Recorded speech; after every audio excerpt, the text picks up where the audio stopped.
All right. Do you want to hear about Lord Shiva? Yes. I do. I hope you do. All right.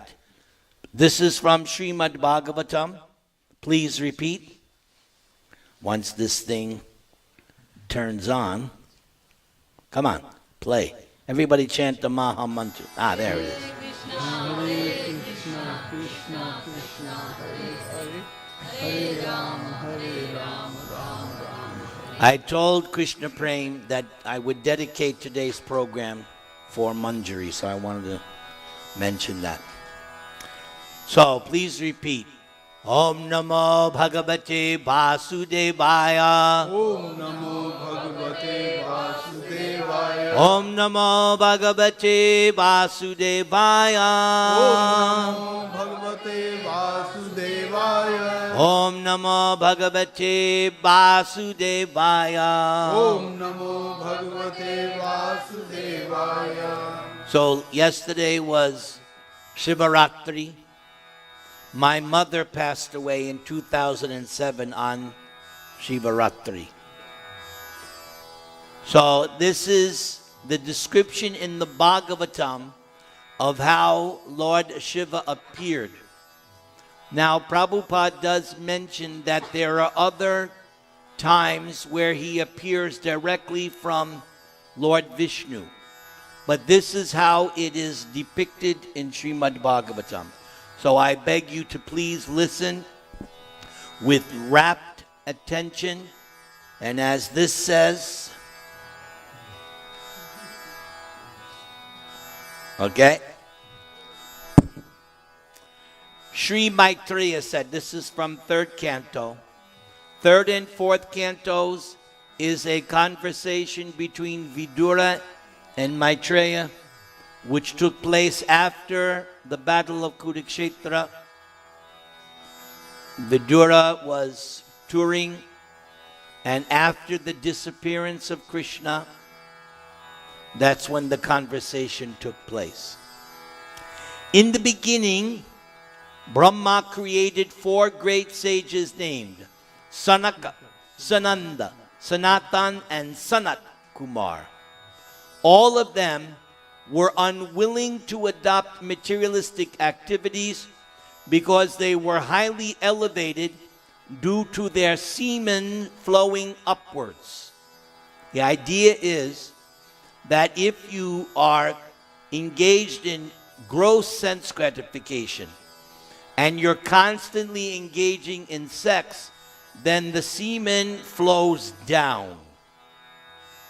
And by that discharge, you are shortening your life, and therefore, as we learn today, creating a certain kind of consciousness.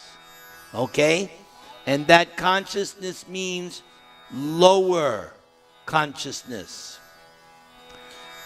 Brahmacharis and sannyasis, because they abstain from sex, the semen goes up. And with that celibacy, they develop powerful memory and powerful brain and mind, strong. And Prabhupada mentions his own Guru Maharaj. He was lifelong celibate, never in nashtika, never discharged. So therefore, at the age of 7, Bhakti Siddhanta had memorized Bhagavad Gita. And then Prabhupada said, my Guru Maharaj was a walking encyclopedia. So he could speak on so many topics because he had that powerful brain and memory retention. So you boys, pick up a clue. Get the hint. Okay? Brahma spoke to his sons after generating them. My dear sons, now generate progeny. But due to their being attached to Vasudeva, everybody say, Vasudeva, the Supreme Personality of Godhead, They aimed at liberation and therefore expressed their unwillingness. So Prabhupada here makes a point. Normally, the son is supposed to obey the father. Classic example. Who's the classic example of someone who obeyed their father? Ramachandra. That whole Ramayana and that whole exile is simply because Ram, no matter what anybody said, no, I must obey the word of my father. And when Bharat came to the forest with the whole Ayodhya, and Bharat said, I will take your place. You come back and rule Ayodhya. No, Baba. I have to execute the order of my father. That's one of the big things about that Ramachandra Leela. His word. Right? So, this is a significant thing. Here the sons are telling their father, Now, Prabhupada said, in this instance, there is no sin. Why? Because they had a higher principle. That higher principle was they aimed for liberation. That supersedes everything. Because they wanted to surrender to, who is Vasudeva? So they wanted to surrender to Krishna, and Kamlesh will confirm, what is Krishna's instruction in Bhagavad Gita? Sarvadharman, give up all lower dharmas, religious principles. So they are a good example of Bhagavad Gita 1866, even though the father is telling them. So boys, don't misunderstand. You can only say no to the superior if what you are espousing is a higher religious principle. I'll give you a contrary example. One of Krishna's forefathers, Yayati. Yayati, you'll read about that in 9th canto. Yayati was cursed by his guru to become an old man. So Yayati was told, you can get free from this curse if you can get one of your sons to exchange his youth for your old age. So Yayati approached his first 4 sons and said, I'm your father. I have not finished my enjoyment. Give me your youth. So the first son said, no way, man. I want to enjoy. Now, one of those sons was Yadu. The same Yadu who was the forefather of Krishna.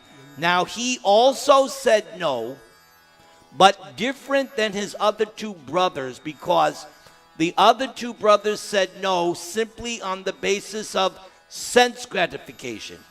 But Yadu said, no, father, I have to live my life normal because later on I want to, like the 4 Kumaras, surrender to Krishna and achieve liberation. Yadu knew that he was going to be the forefather of Krishna's dynasty. So his refusal of the father was based on a higher religious principle.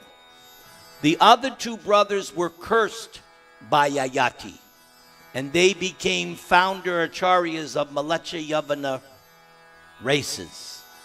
Yadu was not cursed. So then he went to his last son, Puru. And Puru said, yes, father, if this is your wish, I will take your old age, you take my youth, enjoy. What you read in 9th canto is after some time, Yayati said to his wife, who was the daughter of his guru, Shukracharya. Her name was Devayani. One day, Yayati said to his wife, you know what? We have spent 1,000 years enjoying sense gratification. And you know what? I'm not satisfied. So Yayati got the idea. This could go on forever.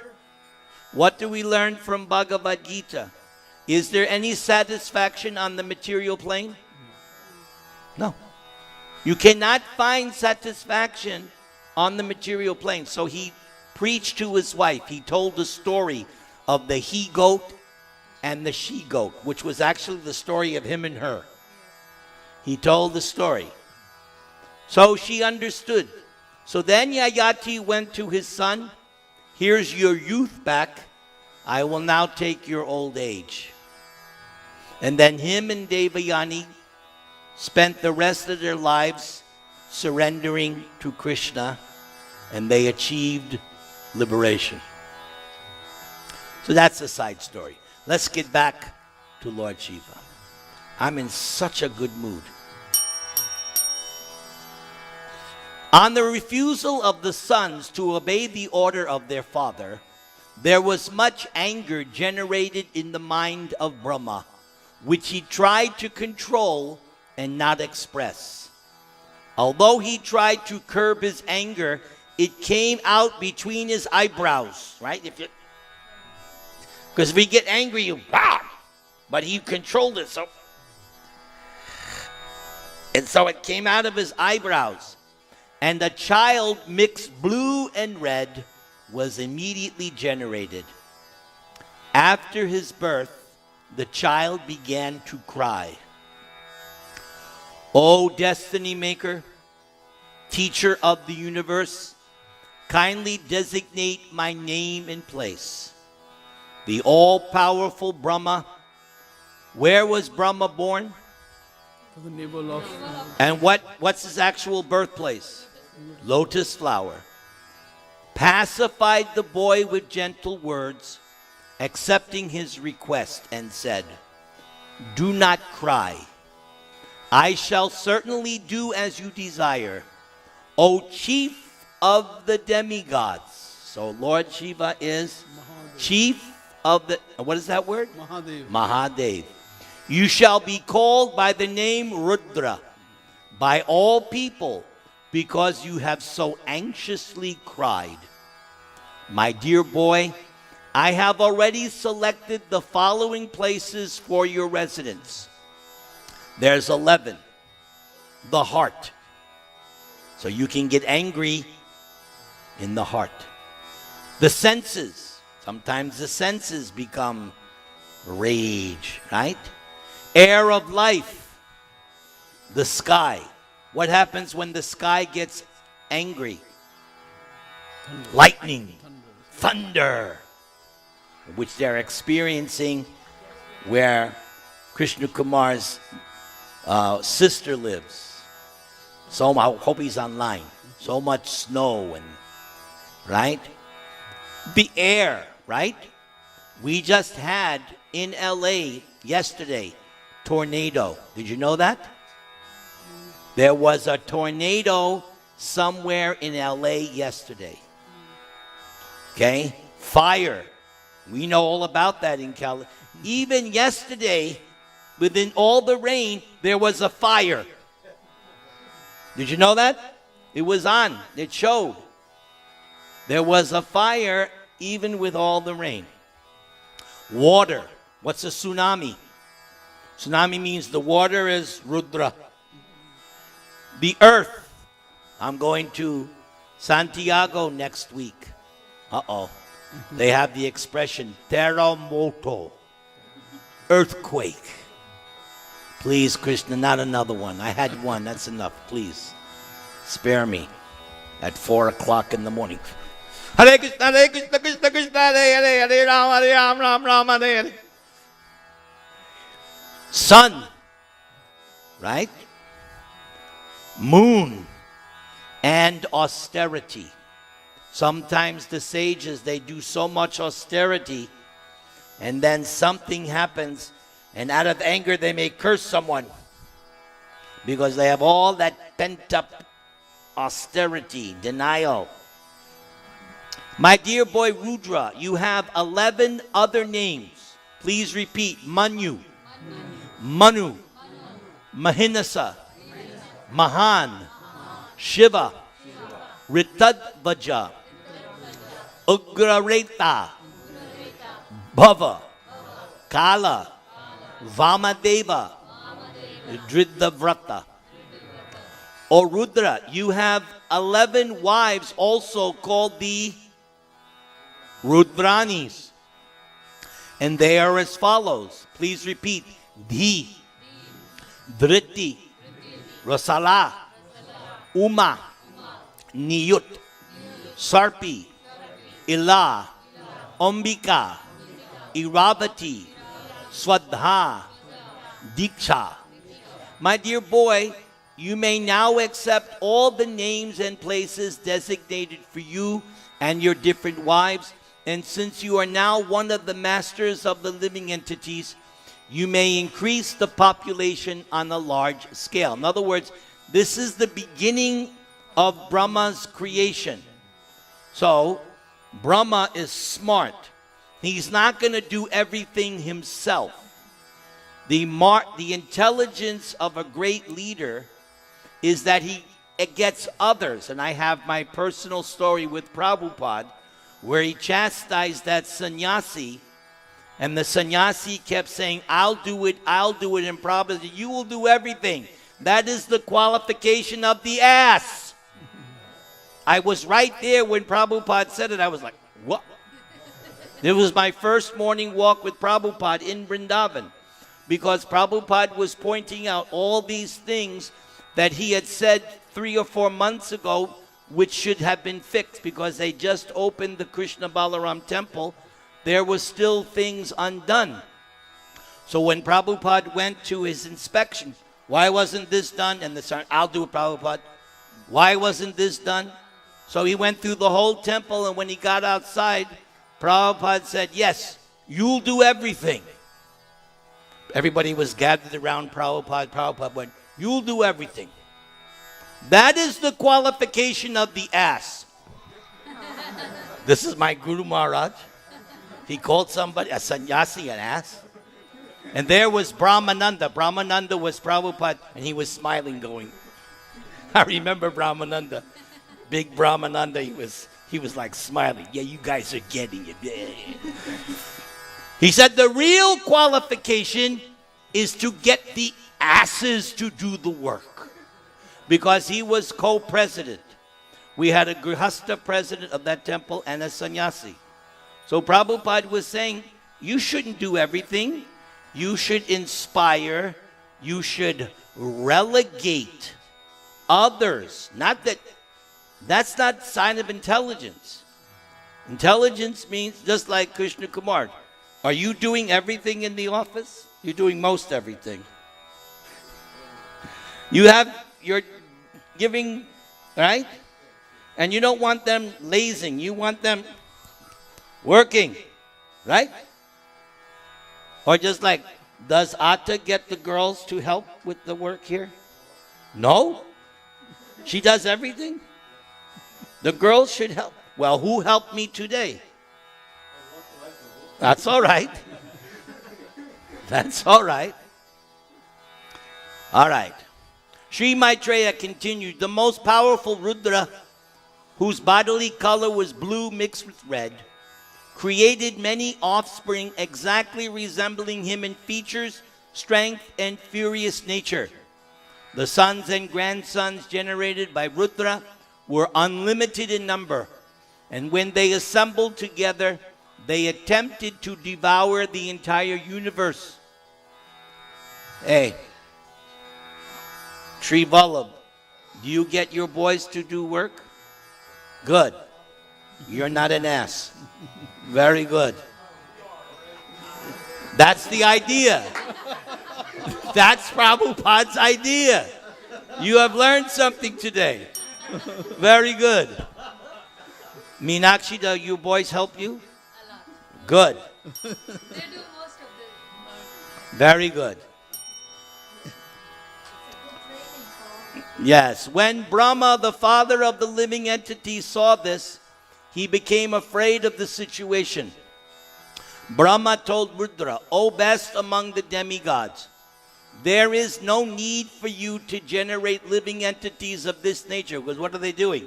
They're destroying everything. Huh? He's trying to create, and these guys are destroying everything. You can't have that. Right? That's one time I did a Namahat program, and after the program, the host said, Prabhu, that you have to control the children. I said, what happened? These kids came and they broke the TV. I said, well, what am I going to do? I can't do everything. Do the program and protect your TV. I'll never forget that. It was my fault that the young kid broke the TV.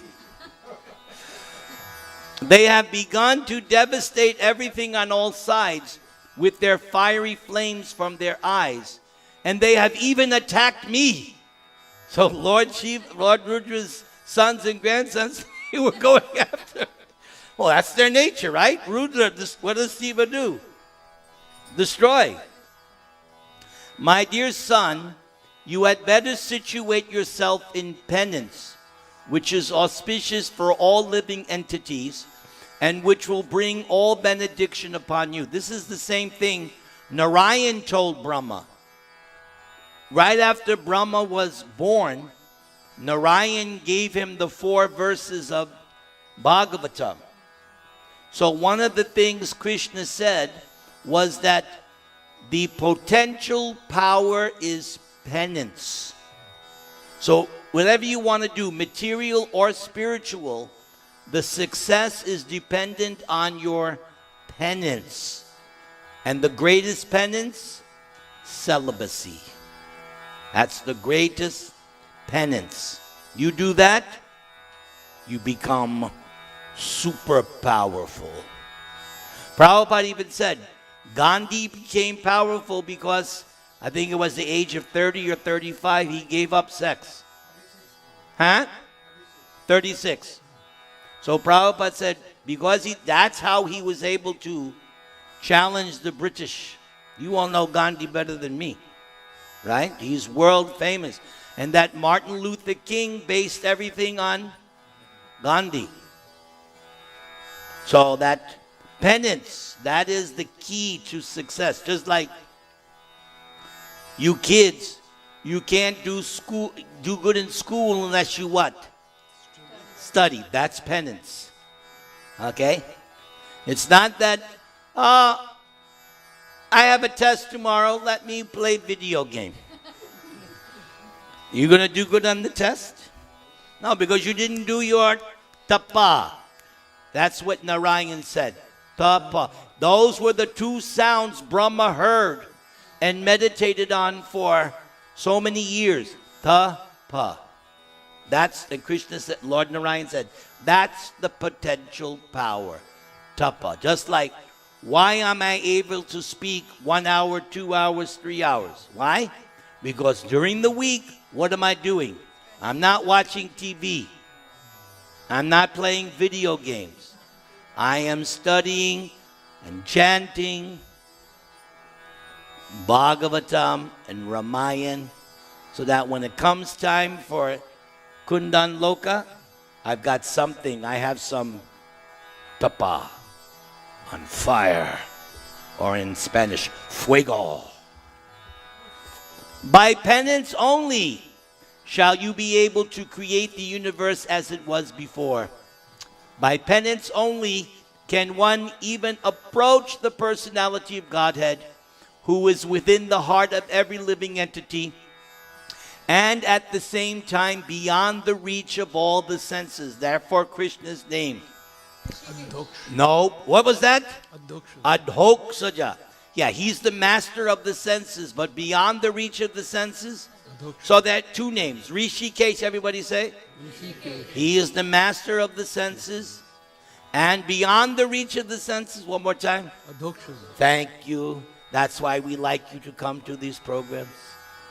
Jai. Sri Maitreya said, thus Rudra, having been ordered by Brahma, circumambulated his father, the master of the Vedas. So boys, tonight before you go home, circumambulate your father and say, yes, Father, I will do as you tell me. Jai. Otherwise, what's the point of reading this stuff? If we don't apply it, right? Addressing him with words of assent, Rudra entered the forest to perform austere penances. And therefore, there's that picture. There's that picture of Lord Shiva. He is sitting, and what's he meditating on? Krishna, or you could say Ram or Narayan. Everybody chant the Maha Mantra. Hare Krishna, Krishna Krishna, Hare Hare. Hare Ram, Ram Ram, Hare Hare. I'm right on time, Krishna Kumar. So Krishna Kumar